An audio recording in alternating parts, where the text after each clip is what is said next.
Generale del Consorzio Veronese di Bonifica. Il Consorzio punta sull'energia rinnovabile.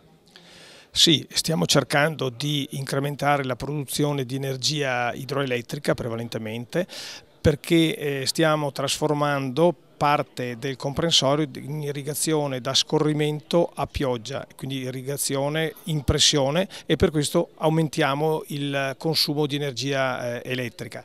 Come sopperire a queste necessità?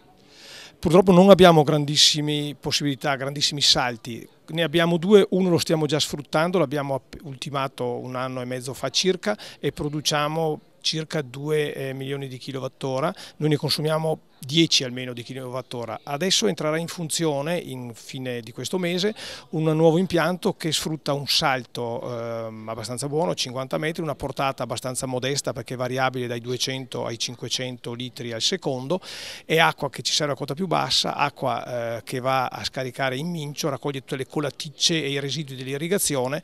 Questo dovrebbe darci circa un altro milione di kilowattora mediamente all'anno.